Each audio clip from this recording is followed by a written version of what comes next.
Баштадык анда. Кимде кандай суроолор бар? Мен суроом, адам ийгиликке жетиш үчүн адам баласында эң башкы кандай мүнөз болуш керек? Жараткан айтат, албетте биз сабырдуулар мененбиз дейт. Сабырдуулук. Сабырдуулук. Бирок эмне үчүн биз айтабыз, жиним келип калды, токто дейбиз го? Ал эмне деген сөз? Жиним келип калды деген эмне деген сөз?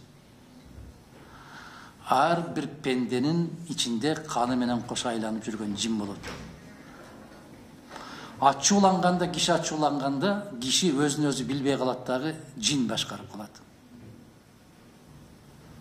Эгер жүрөк канчалык кирдеген болсо, көөдөн канчалык кирдеген болсо, анын көпчүлүгү жин башкарат. Ошондуктан сабырдуулук деген, биз сабырдуулар мененбиз деген, экинчиси иман менен. Силер айтып койчу, мына жоолук салынган кыздардан кимиңиздер жооп бересиздер? Бейишке эмне менен кирет? Дагы.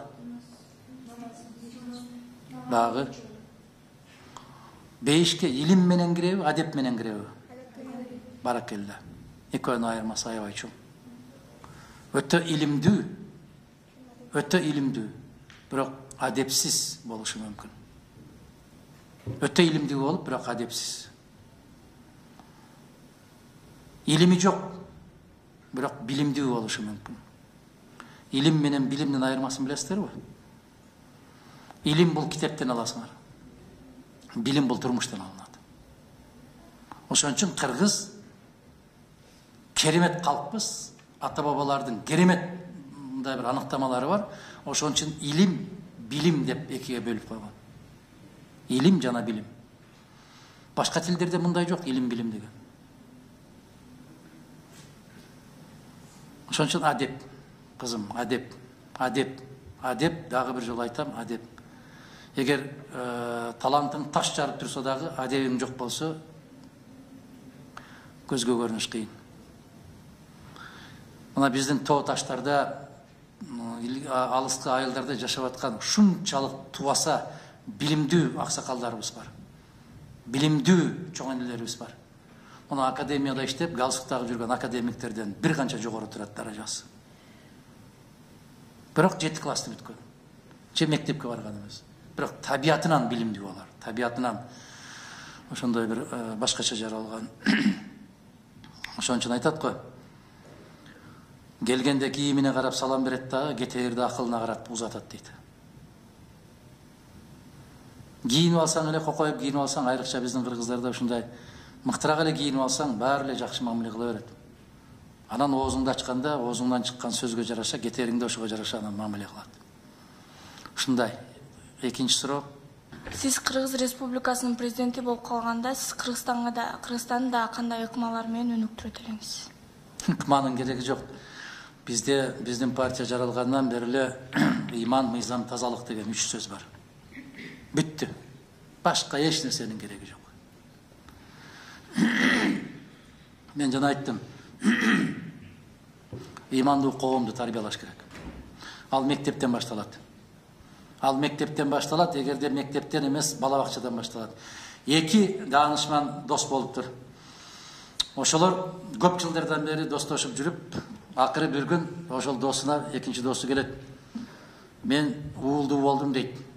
Ушуну мен өзүм сага гана ыраа көрөм, сен тарбиялап бер дейт. Канча күн болду десе, 7 күн болду десе, 7 күнгө кечигиптирсиң деген. 7 күнгө кечиктиң деген.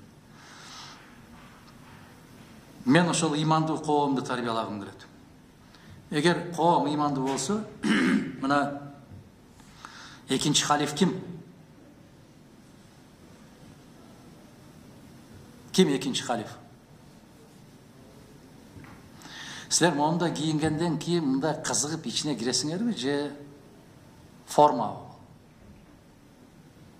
Экинчи халиф Умар разияллаху анху падыша болуп турган кезинде садака берчү киши таппай калат. Адамдар ушунчалык топук, ушунчалык имандуу, ушунчалык мындай бир шариатка ылайык болуп жашап калышат. Ошондо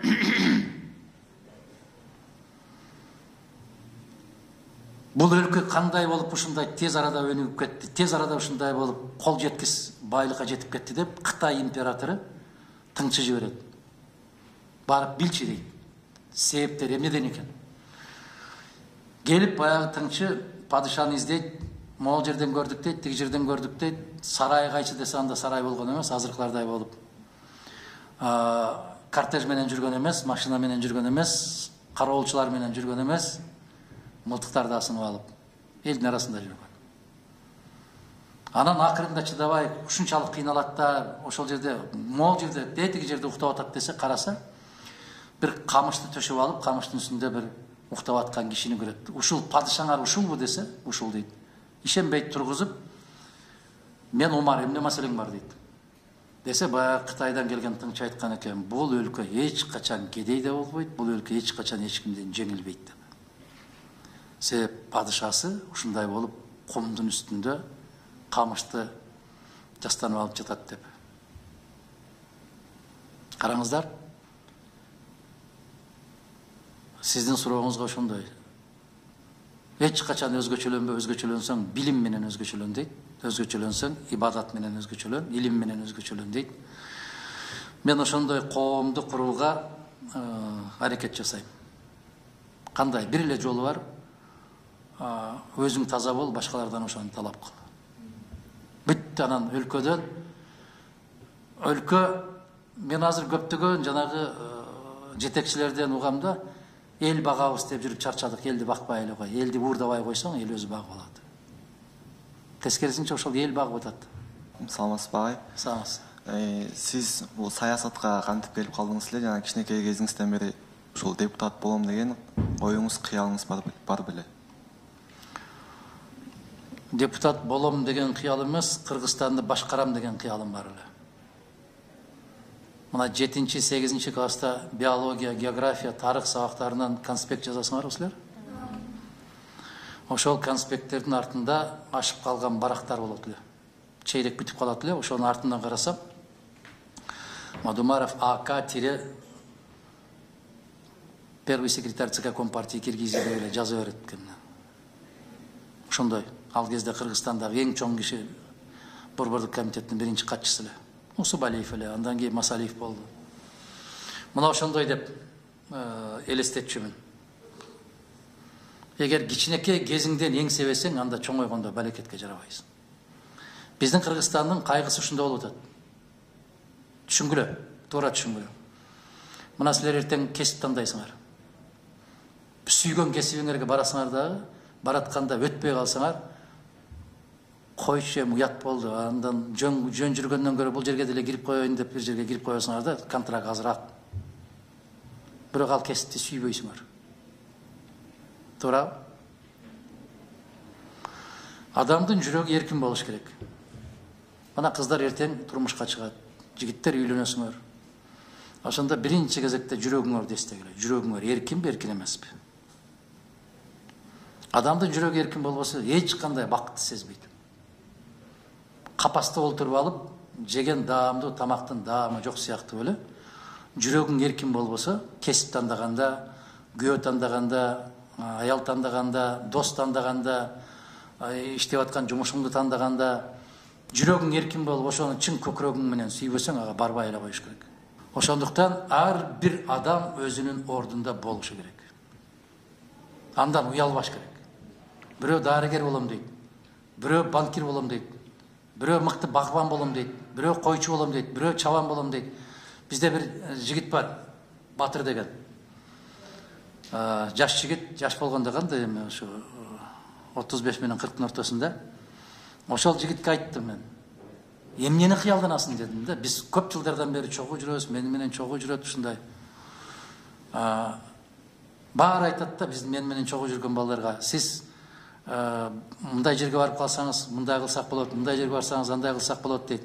А сен эмне чукпайсың дедим ал жигиттен. Десем, агай дейт, эгер мүмкүнчүлүк болуп калган болсо дейт, мага бир коро топоз алып берсеңиз, мен бактым ошол болот дейт. Эмне кыласың десем, мен ошол бийик тоолордо топоз бакканды жакшы көрөм дейт. Рахат. Анын рахат ошондо. Андан уялбаш керек. Адам көкүрөгүнө жаккан нерсени жасаш керек. Ошондо анан рахат алат. Ошондо өзү ыраазы болот. Эң акырында эч качан үмүт үзбөгүлө деп айткым келет.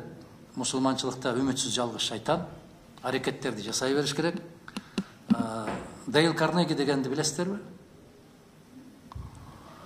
Мен студенттер менен окуучулар менен жолукканда эч качан сураба деп өзүм берем, билбей эле сурап кетем.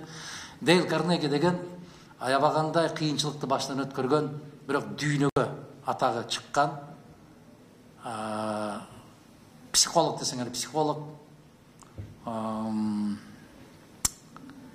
жазуучу десеңер жазуучу, устат десеңер устат, ушундай болуп калды да. Азыр көптөгөн өлкөлөрдө Карнеги центр деп Карнеги борборлору бар. Ошол киши ушунчалык кедей болот, аябагандай каттуу кедей, аябай кыйынчылыкта чоңойот. Өскөндө дагы ушундай бир адам көрбөгөн кордуктарды көрүп чоңойот. Ушул күндөрдүн бир күнүндө Нью-Йоркто чуркап баратып, ушундай суук таш бутун сыздатып, буту көгөрүп, ошо курьер болуп, Джон Стейнбек дагы курьер болуп баштаган. Стейнбек деген ал башка киши, ал дагы курьер болуп баштаган. Ошол ыйлап баратат да, ыйлап баратат. Жанагы суукка буту чыдабай ыйлап баратат, жалаң аяк себеп кийерге өтүк жок. Күнүнө 15 центке иштейт, 15 тыйынга. Ошондо ыйлап баратып, бир көчөдөн бурула койсо, бурчта бир киши кайырчылык кылып отурат. Кайырчы болуп отурат. Караса, эки буту жок экен. Ошондо Дейл Карнеги айтат: бу кишиге караганда мен чексиз бактылуу турбаймынбы? Мындан айырмаланып, менин эки бутум бар экен го. Бул каалаган жагына өзү баса албайт го. Бардык нерсе ушуну карап көрсө, аны менен салыштырганда, ал чексиз бай, чексиз бактылуу инсан экендигин сезет. Ошон үчүн бардык нерсе салыштырмалуу. Билгиле, сиздер кыйналып аткан болсоңуздар, ойлогула, кимдир бирөөгө сиздерге караганда андан да оор. Ошондо жашоо жеңил болот. Ошондо мусулманчылыкта эмне деп айтат кызым? Шүкүр. Мага канчалык шүкүр келтирсеңер, мен силерди ошончолук көкөлөтөм, колдойм дейт. Шүкүр келтирбеген инсанга берип койгон нерсебизди дагы алып коебуз дейт. Баарыбыздын көкүрөгүбүзгө шүкүр келтиргенди насип кылсын. Туура түшүнөлү, туура жолдо басышты насип кылсын. Арам нерселерден жараткан алыс кылсын. Арам жолдор менен барып ийгиликке жетишкенден көрө, таза жол менен эч нерсеге жетпей калган артык. Себеп баары убактылуу. Өтөт кетет. Жашыңыз азыр биздин куракта болуп калганда эмне кылат элеңиз? Кеңештериңиз. Телефон чукуйт элем. Аттың бир дүйнө кем да? Аттың дейсиң. Эгерде ушул акылың менен, бүгүнкү акылың менен силердин жашыңарды берип калса, жашоо башкача болмок. Жашоо такыр башкача болмок. Бирок маңдайга жазгандан качып кутулбайсың баары бир. Эмнеден башкача болмок? Мүмкүн ата-энеге башкачараак мамиле кылмакпыз. Мүмкүн ага эжекелерге башкачараак мамиле кылмаксың. Мүмкүн жаштыгыңды башкачараак иштетмексиң.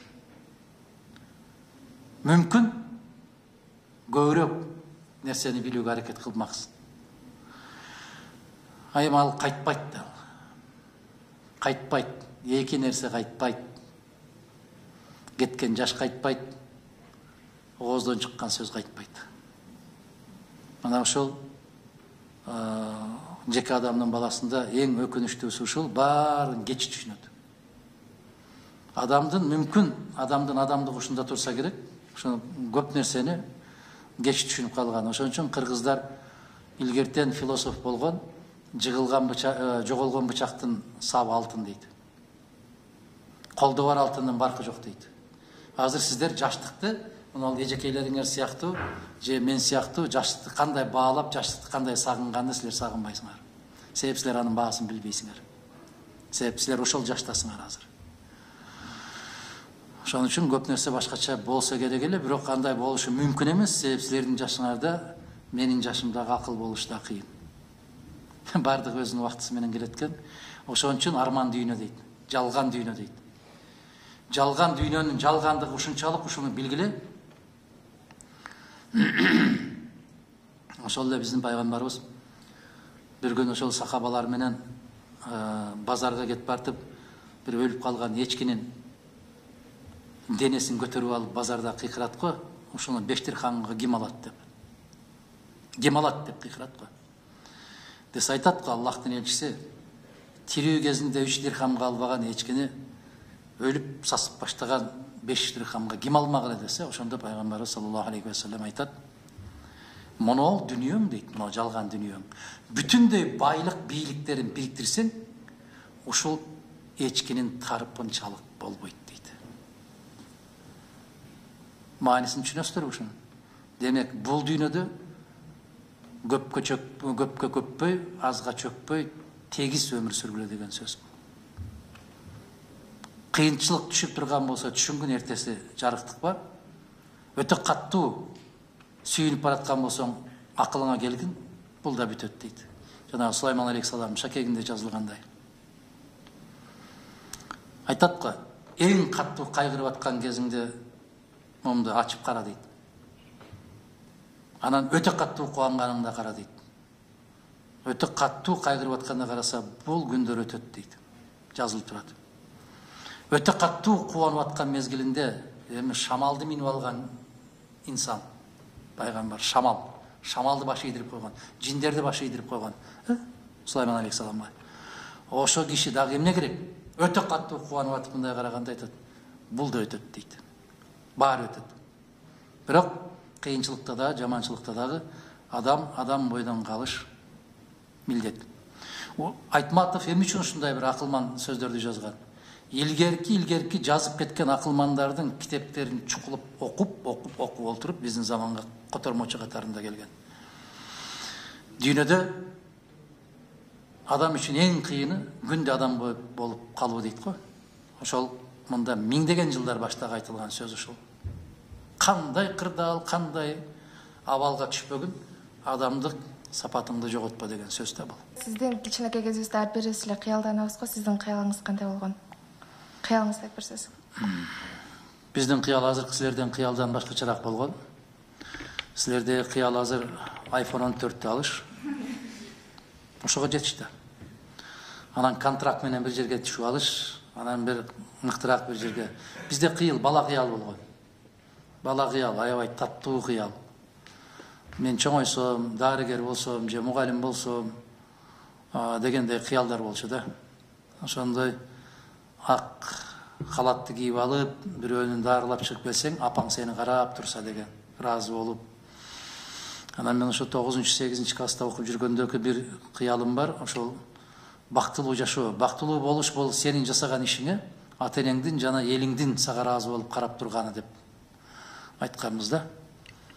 Мен ошол кездеки кыялыма кайрадан кайткым келет. Азыр андай кыялдан албай калдык. Себеп дүйнө кирдеп калды да. Дүйнө дегенде мен ааламды айткан жокмун, көкүрөгүң кирдейт. Көп нерседен кирдеп калат. Ошондуктан ал таза бала кыялдар азыр сиздердин кыялыңыздарда. Ошон үчүн чоңойгонго шашпагыла. Чоңойгонго шашпагыла. Азыр тезирээк эле мектепти бүтсө экен деген кыялың аябай күчтүү, бирок шашпагыла. Мектепти бүткөндөн кийин жапайы заман күтүп турат, жапайы жашоо күтүп турат, ал жак өтө татаал, кыйын. Ага даярданып барышыбыз керек. Ошого даярдыкты сиздер азыр мектептен көрүшүңүздөр керек. Азыр көпчүлүк айтып атпайбы, окуунун кажети болбой калды, таанышың болсо бардык маселени чечип аласың деп. Ишенип коюңуздар, бул жапайы заман бүтөт. Жапайы заман бүтөт, баары бир эртеби, кечпи окуган киши утат. Эч качан окуган киши окубаган кишинин алдында утулбайт. Биздин керемет бул өзгөргүс 1445 жыл болот, 19-жылда, жаңы жыл, мусулман жылында. Мына баарыңар кийин отурасыңар, кыздар. Мына ошол жерде дайым айтылат да, окуган киши менен окубаган киши кантип тең болсун дейт. Убактылуу бул нерсе. убактылуу, зөөкүрлүк, байлык, бийлик бардыгы убактылуу. Бирок акырында келип баары бир окуган киши утат. Кудай буйрса ошондой заман келет, маданияттуу заман келет. Биздин кезибизде мугалимдер ар кандай кишилерден кадыр барктуу эле. Мугалимдер керек болсо айылдын атасы, айылдын энеси болчу. Мугалим келатканда көчөдө тып-тынч болуп калчу. Мугалим келатат деген сөз болчу. Азыр мугалимдин кадыры түшүп кетти. Колунда тыйыны бар, күчтүү болуп калды. Мугалимдер балдарды айта албай калды. Бир көпчүлүк учурда айтат го, жана тең окутуулук дегенде, ушул нерсеге мен көп эле кошула бербейм, кыздар, туура түшүнгүлө мени. Көп кошулбайм. Бизди мугалимдер урган, бизди мугалимдер кулактан чойгон. Мен ошол мугалимдерге башым жерге тийгенче таазим кылам, рахмат айтам. Разы болом ошолорго. Ансыз бала деген кыялы ар кандай болуп кетет. Азыр бале болду, бирдеме болсо эле телефонго тарта коесуңар, башка кыласыңар, өзүңөр зыян келтирип атасыңар да жаштар. Мугалим керек болсо ата-энеңден дагы көбүрөөк таасир берүүчү турмуштагы инсан. Себеп биздин пайгамбарыбыз саллаллаху алейхи ва саллям айтты, эне бул медресе деди. Медресе деген эмне? Бул окуу жай. Окуу жайда ким болот? Мугалим болот, устат болот. Ошон үчүн устаттын кадырына жетпеген коом эч качан эки болбойт. Биз ушул заманга умтулабыз, ушул заманды каалайбыз. Мен ар кандай маселени кара күч менен эмес, акыл менен чечкенди каалайм. Мына ошол кыялдануулардын бири ушул. Азыркы чоң мезгилдеги кыялданып калганымдын бири ушул. Ар бир кыргыздын баласы, кызы китеп окуп калса экен дейм да, себеп китеп окуп эле калса коом өзгөрөт. Китеп окуп калса уурлук да жоголот, китеп окуп калса баягындай зордук зомбулук да жоголот. Китеп эле окуп калган болсо сабаттуулук көтөрүлөт, сабаттуулук көтөрүлгөн жерде маданият бийик болот, маданият бийик болгон жерде ыйман бекем болот, ыйман бекем болгон жерде коом бактылуу болот. Бардыгы бири-бирин аралаш, шайкеш. Билим жоголгон жерде бардык нерсе жоголот. Күчүңө 2 күн таянасың. Күчүнө таянган күчтөн таят дейт. Байлыгына таянган байлыгы кетет дейт. Жашына таянган жашы карыйт дейт. Бир гана билимге таянган киши гана кем болбойт. Ошон үчүн билим ала бергиле. Кыйналбагыла, азыр жанагы тааныш издеп эле маселени чечип атат, убактылуу болуп атат. Кыялыңарды баягы таза бойдон калтыргыла. Ыйык, бийик бойдон. Бул деле жүрбөйбү деген сөзгө карабагыла. Ал жүрөт, убактылуу жүрөт, кийин баары бир келет. Китеп окуганга келет. Азыр жазып атат го, силер жакшы көрөсүңөр, ошо телефондорду жазып атат.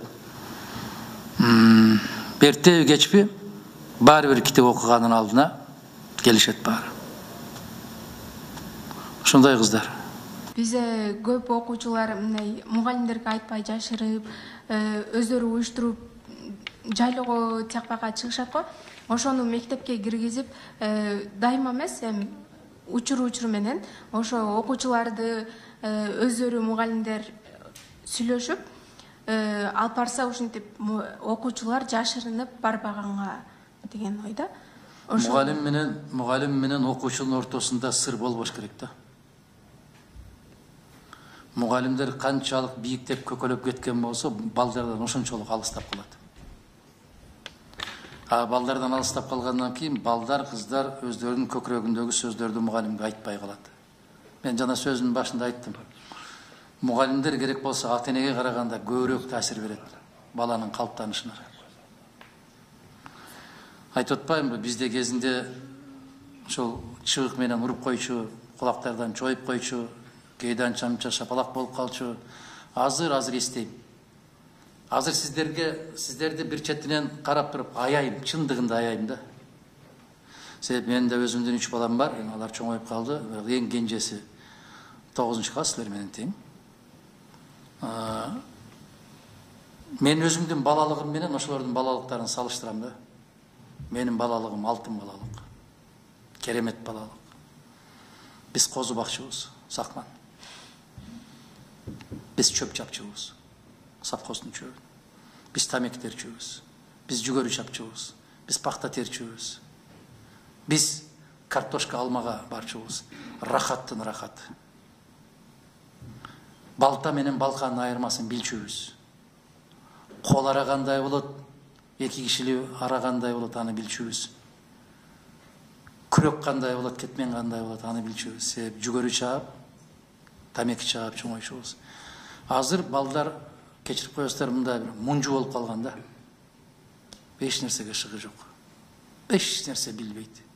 Ийне кармаганды билесиңерби? Кол эмгек барбы?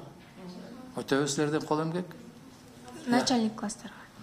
Кол эмгек деп тикмечиликти, саймачылыкты, кечте тиккендерди, бүтүндөй бүт баарын, жоолук тиккендердин баарын мугалимдер үйрөтчү кыздарга. А биз жыгач уста болуп, темир уста болуп, машина айдап, автоделода мына ушундайга окучу. Анан 12 айдын ичинде 3 ай каникул болсо, ошонун ичинен толук кандуу окусак 3-4 ай окуйт элек. 3-4 ай. Бирок ошондо дагы эч кандай жумушка барбаган Бишкекке келип олимпиададан биринчи орундарды алып кетет элек. Дилгир балдар болот. Айылда өскөн балдар дилгир болот. Чыйраак болот. Бардык нерсеге көргөн болот. Көң чапканды билесиңерби? Көңдү кайдан чабасыңар? Я. Гөлдөр курап калгандан астынан Я. гөл курап калат го суу. Биздин эме жакта бар да, эме мост жакта бар, биз эме көң алып кожабыз да. Эмненин көң ал? Көң дегенди билесиңерби? Гөң деген малдын немеси, ошону күрөк менен чаап оодарып, анан кургагандан кийин аны кайра тизет. Аны тезек дейт. Аны Бизе тезек. ошондой айтылган бир. Көң деген бул койдун астында. Ошо. Койдун астынан чагылат ал. Анын айырмасы бар. Тезек менен көңдүн айырмасы бар. Турмушка ошондой болуп, ар тараптуу болуш керек. Ар тараптуу. Мүмкүн колуңардан келсе, азыр 3 айлык каникулга чыгасыңар. Ошондо бекер жатпай, телефон чукубай, айылга кеткиле. Нукур айылдын турмушун көрөсүңөр, бышасыңар. Камыр жасай аласыңарбы? Билбейм. Ооба дейм, мен далилдей албайм да, турасыздар. Айта бериңиз. Саламатсызбы? Менин суроом, сизге бир адам же ата энеңиз же жакын адамдарыңыздан берилген бир акыл насаат сөздөрү, мотивация берген сөздөрү кайсы болду эле? Ошолор мисалы сизге таасир Эми ал күндө сайын адамдын көзү жумулуп кеткенге чейин сөз угат. Күндө сайын окулат. Силер мотивация дегенди жакшы таап алдыңар да азыр. Мотивация деген сөздү мындай унутуп коюп эле кыргызча эле айткыла. Оны өчүрүп койсоңуз. Сөз таасири. Же кимдин таасири алды? Кимден кандай үлгү алдыңыз? Мотивация дегенде ушул нерселерди карап көргүлө. Мисалы, мен күндө бир китеп окуганды жакшы көрөм. Ошол китепте бир сүйлөм айтылып калат. Ал керемет сөз. Ал өмүрүңдүн аягына чейин сенин көкүрөгүңдө калчу сөз. Мен билбейм, кээде бир фильм көрүп аткан кезиңдеги керемет учур болуп калат.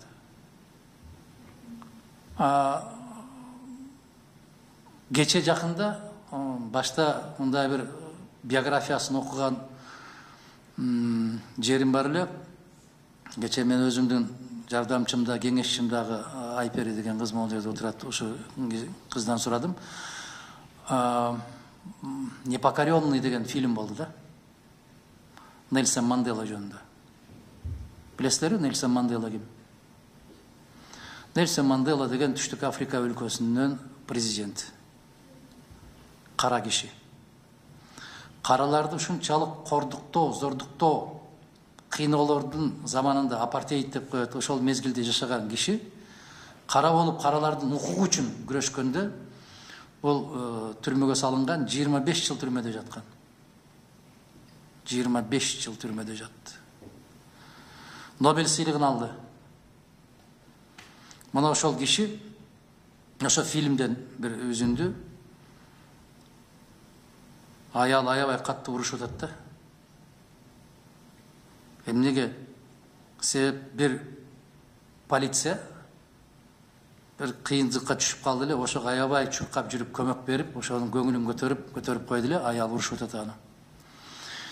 Сен билбейсиң дейт, сен түрмөдө жаткан кезиңде бул бизди канчалык деңгээлде куугунтуктаган дейт. Кандай гана кылып куугунтуктабады дейт. Эми аял киши ушундай болот экен да. Мандела айтып атат, анын баары өттү го, кетти го дейт, аны эмне эскересиң дейт. Мына силерге мотивация деген сөзүңөргө. Демек, пенде дайым өзүнөн төмөн кишиге теңелбей, өзүнөн бийик кишиге теңелиш керек экен. Ошого карай түздөнүш керек экен да. Мына ошол аябай түрмөдө сабап, суу дегенде суу да бербей, тамак да бербей, аябай каттуу ызалантып аткан полицияны дагы ашканада көрүп калып, ресторанда көрүп калып, барып, ошонун ордуна отуруп, алдына отуруп, аны менен сүйлөшүп, ошонун акчасын төлөп, рахмат айтып чыгып кеткен да. Бул биздин мусулманчылыкка тиешелүү мындай бир сапаттар. Кандай дейсиздер? Бирок биздин кыргыздардан андайды күтүш мүмкүн эмес. Чыкканда эле көргүлүктү көрсөтөт. Жетер жерине жеткенден кийин баштайт андай нерсени. Биздин пайгамбарыбыз саллаллаху алейхи ва саллям күндө сайын каргап, шилеп, ошол пайгамбардын үстүнө жаман нерселердин баарын чачыратып, төгүп жаткан жөөт аял 3 жолу көрүнбөй калганда, 3 күн көрүнбөй калганда үйүнө кирип, "Эне сизге эмне болду, ооруп калдыңызбы?" деп киргенин билесиздерби? Мына сапат, адамдык сапат. Бизде аны алсыз катары сезет. Алсыз дейт да. Эрксиз келүүгө мажбур болду дейт да, акылы менен иштетпейт.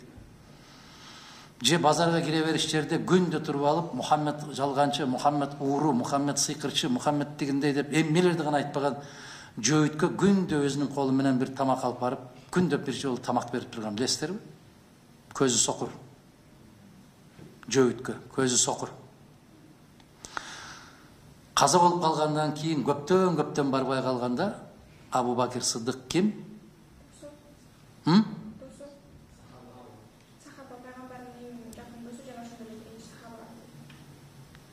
Андан сырткары? Баракелде. Айша энебиздин атасы. Келип, мен пайгамбар Расулаллах жасабаган нерсе калдыбы, мен баарын жасадым сүннөттөрүм. Мен жасабаган бир нерсе калдыбы десе, кыз эмне дейт?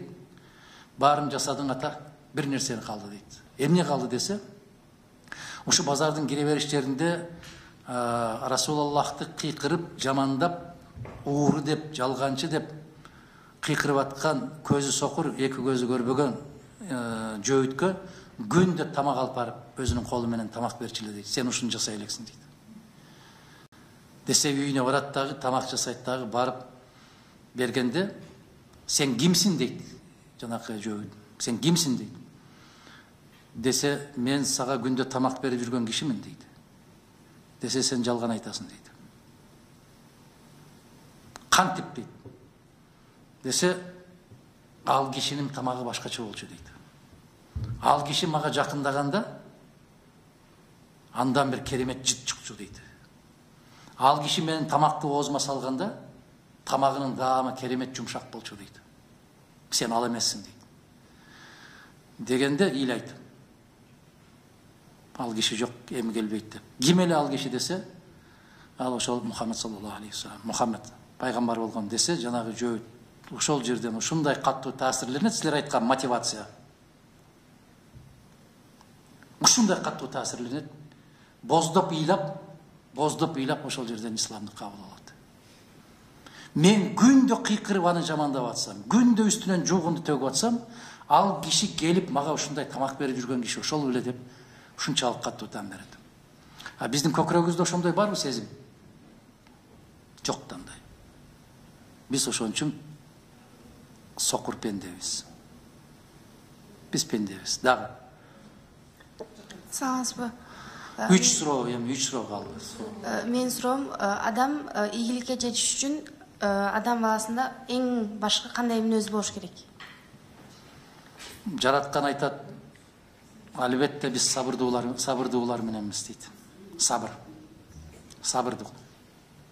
Сабырдуулук.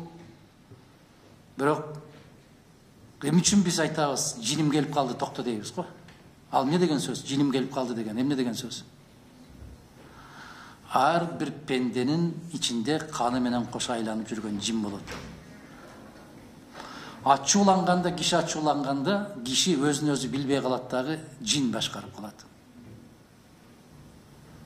Эгер жүрөк канчалык кирдеген болсо, көөдөн канчалык кирдеген болсо, анын көпчүлүгү жин башкарат. Ошондуктан сабырдуулук деген, биз сабырдуулар менен биз деген, экинчиси иман менен.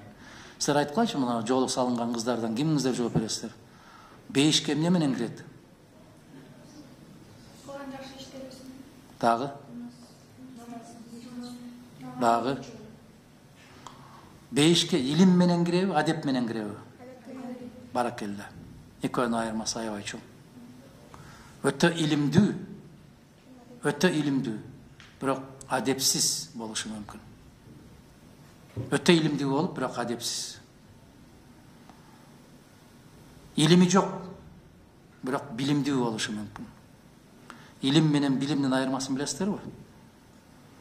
Илим бул китептен аласыңар. Билим бул турмуштан алынат. Ошон үчүн кыргыз керемет калкпыз, ата-бабалардын керемет мындай бир аныктамалары бар. Ошон үчүн илим, билим деп экиге бөлүп койгон. Илим жана билим. Башка тилдерде мындай жок, илим, билим деген. Ошон үчүн адеп, кызым, адеп, дагы бир жолу айтам, адеп. Эгер талантың таш жарып турса дагы, адебиң жок болсо, көзгө көрүнүш кыйын. Мына биздин тоо таштарда, алыскы айылдарда жашап аткан ушунчалык тубаса билимдүү аксакалдарыбыз бар. Билимдүү чоң энелерибиз бар. Мына академияда иштеп, галстуктагы жүргөн академиктерден бир канча жогору турат даражасы. Бирок 7 классты бүткөн. Же мектепке барган эмес. Бирок табиятынан билимдүү алар. Табиятынан ошондой бир башкача жаралган. Ошон үчүн айтат го. Келгенде кийимине карап салам берет дагы, кетээрде акылына карап узатат дейт. Кийинип алсаң эле, кокоюп кийинип алсаң, айрыкча биздин кыргыздарда ушундай мыктыраак эле кийинип алсаң, баары эле жакшы мамиле кыла берет. Анан оозуңду ачканда, оозуңдан чыккан сөзгө жараша, кетериңде ошого жараша анан мамиле кылат. Ушундай. Экинчи суроо. Кыздар ким биринчи жолу өтөт, ошондой болсун. Эгер саламатсызбы, эгер сиз Кыргыз Республикасынын президенти болуп калганда, сиз Кыргызстандын да кандай ыкмалар менен өнүктүрөт элеңиз? Ыкманын кереги жок. Биздин партия жаралгандан бери эле иман, мыйзам, тазалык деген 3 сөз бар. Бүттү. Башка эч нерсенин кереги жок.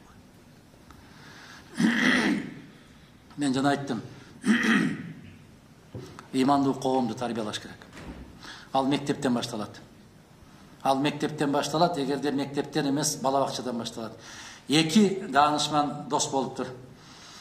Ошолор көп жылдардан бери достошуп жүрүп, акыры бир күн ошол досуна экинчи досу келет. Мен уулдуу болдум дейт.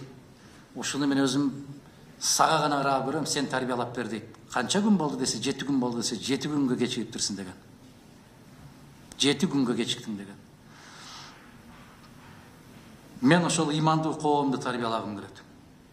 Эгер коом имандуу болсо, мына экинчи халиф ким? Ким экинчи халиф? Силер моундай кийингенден кийин мындай кызыгып ичине киресиңерби же форма?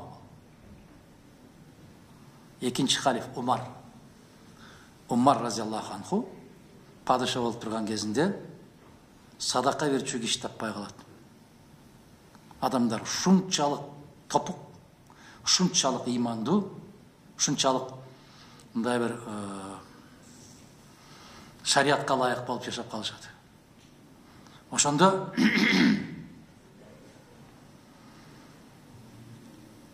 бул өлкө кандай болуп ушундай тез арада өнүгүп кетти, тез арада ушундай болуп кол жеткис байлыкка жетип кетти деп Кытай императору тыңчы жиберет. Барып билчи дейт. Себептери эмнеден экен? Келип баягы тыңчы падышаны издейт, могул жерден көрдүк дейт, тиги жерден көрдүк дейт. Сарай кайчы десе анда сарай болгон эмес, азыркылардай болуп. Кортеж менен жүргөн эмес, машина менен жүргөн эмес, кароолчулар менен жүргөн эмес, мылтыктарды асынып алып, элдин арасында жүргөн.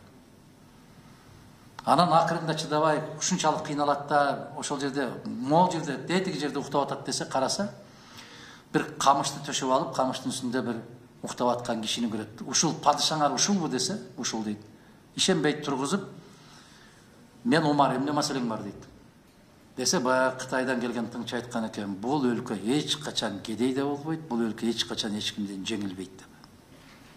Себеп падышасы ушундай болуп, кумдун үстүндө камышты жастанып алып жатат деп. Караңыздар. Сиздин сурооңузга ошондой. Эч качан өзгөчөлөнбө, өзгөчөлөнсөң билим менен өзгөчөлөн дейт. Өзгөчөлөнсөң ибадат менен өзгөчөлөн, илим менен өзгөчөлөн дейт. Мен ошондой коомду курууга аракет жасайм. Кандай? Бир эле жолу бар. Өзүң таза бол, башкалардан ошону талап кыл.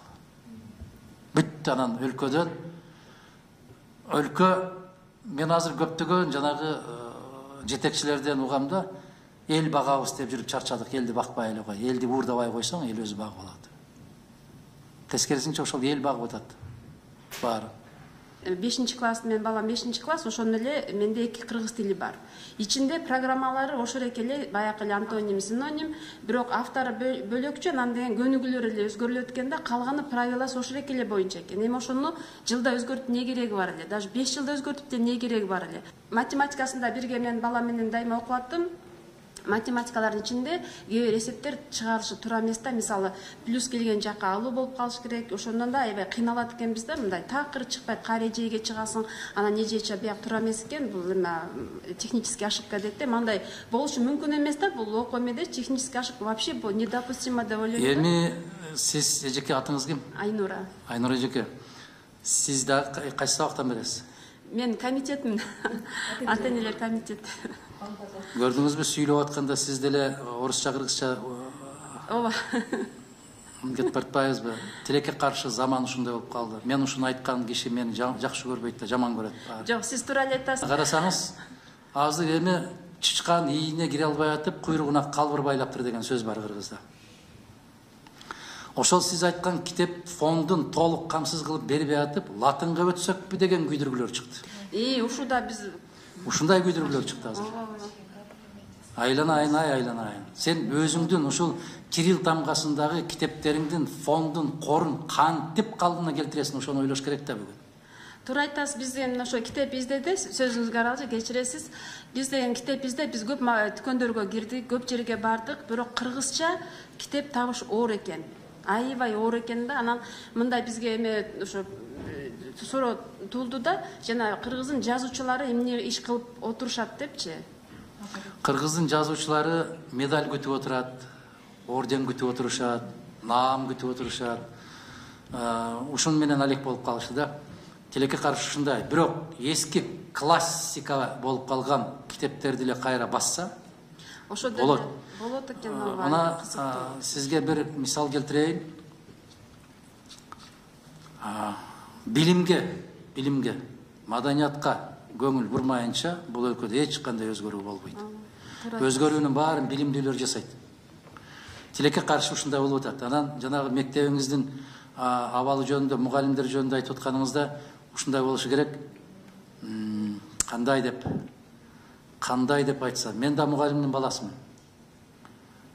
Мен атам ошол бир эле мектепте 30 жылдан ашык мугалим болуп иштеп, ошол жерден пенсияга кеткен киши. Менин агам да, менин карындаштарым да мугалимдер. Биз мугалимдердин үй бүлөсүнөн. Ошондуктан мугалим устат. Устаттын кадырына жетпеген коом этеги бир жерине жетпейт деп коет. Туура айтасыз. Биз ушуну алга жылдыралы деп канчалаган аракеттерди жасап атабыз азыр. Бирок алсызбыз. Себеп баягы бүгүнкү ушундай заман болуп калды, чындыкты айтып коюш өтө коркунучтуу заманга келип калды. Биз мына сөз эркиндиги жөнүндө маселе көтөрүп атабыз. Адам эркиндиги жөнүндө маселе көтөрүп атабыз. Мен сиз айтып атсаңыз азыр эстеп атам, биздин мектептин ачылганына 50 жыл болуптур, биздин курулганына 50 жыл. А мен 1-класска барган мектеп, жаңылышпасам 27-жылы 100 жыл болот. Имаратка. 50 жылдыгына чакырыптыр мен ага эжекелер. Тилекке каршы бизде ушундай жыйындар бар, мен ошол жака бара албайм. Мүмкүнчүлүктөн пайдаланып ошол мен окуткан ага эжекелерди, ошол мектепте окуп аткандарды дагы кызуу куттуктап кечирим сурап коеюн, ошол иш чарага катыша албай калам. Себеп бул жерде бизде абдан чоң залда чоң иш чара өтөт. Иштерибиз аябай ушундай татаал. Азыр жарым саатка деп чыгып кеттим, мен ал жакта, мына караңызчы, туура эмес жазууларды өтө көп чыгып атат китептерде деп атпайсызбы? Мыйзамдарда кетип баратат, туура эмес жазат. Айтып койсоң, киши bir 4 kişi çığa kalıp эле уруша берсе, ушундай болуп калды да, сизди да урушат да. Сага эле керек, отура берчи дейт да. Өзүңүздүн эле күйөөңүз айтат да. Эмне эле безилдейсиң, сага эле керекпи Кыргызстан дейт. Бирок ошондой да моюн сунбашыбыз керек. Бизге керек, туура айтат, бизге гана керек. Мына азыр жаштар жөнүндө мыйзам талкууланып атат да, ошого жетишпей атам деп ичим тызылып атат. Карасаңыз, ошол жерде редакцияда жазып коюптур. Эки жыныстуу жаштарга дейт. Кандай түшүнөсүңөр? Кандай бул эки жыныстуу жаштарга? Ушундай алешемдиктер толтура мыйзамдарда. Конституциянын өзүндө да бар. Ким жазып атат ушуну? Ушуну бүгүнкү билармандар жазып атат. Ошого кызыктар адамдар кылат болуш керек.